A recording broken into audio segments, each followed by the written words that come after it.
अबे पूजा भय नहीं तो पहले मिठाई मांगे लागे हो। जब पूजा हो जाए तब खायो।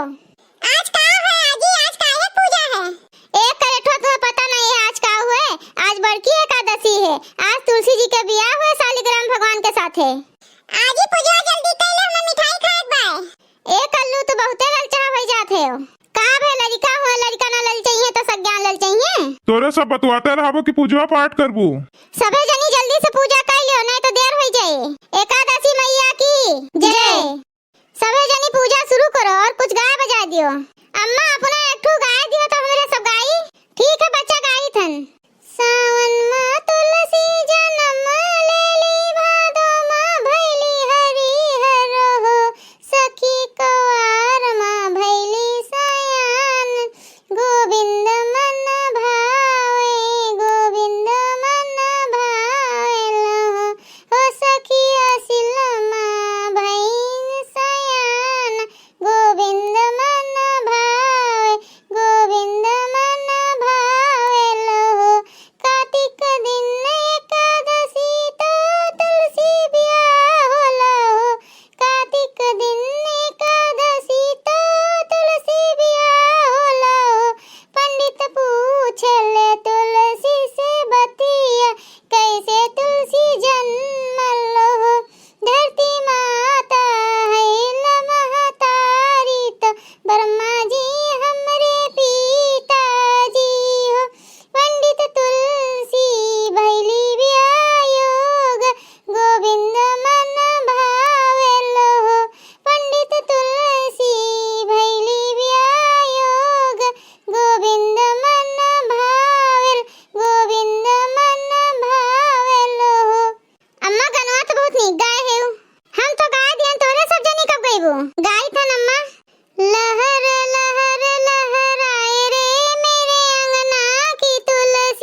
बनाए रखो, हमारे परिवार से खुशहाल रखो। हे माता रानी, हम ऐसे मोट टाट रही, खात पियत रही, कब्बो दुबराई ना, हमरे में ऐसे ताकत बनी रहे। हे माता रानी, हमरे कल्लू बहुत बद हो गए हैं, उन्हें सद्बुद्धि दियो। हे माता रानी, हमरे दुजन के जोड़ी बनाए रखो, हमरे लड़कन बच्चन का खुशहाल रखो। हे माता रानी, सबके इच्छा तो पूरी करत है, हमरे इच्छा पूरी कर दियो। हमार अब की साल ब्याह करवा दियो हमरे पसंद के बिटिया से। ए तुलसी मैया, जितने भैया बहनी लोग हमारे सबके वीडियो देखत हैं, उनके सबके जीवन में खुशहाली लाओ। भैया बहनी लोग, अगर आप सबका ये वीडियो अच्छा लगा है तो वीडियो का लाइक करें, शेयर करें और अपन ही चैनल तेज कार्टून का सब्सक्राइब करें। वीडियो देखे के लिए आप सबके बहुत बहुत धन्यवाद।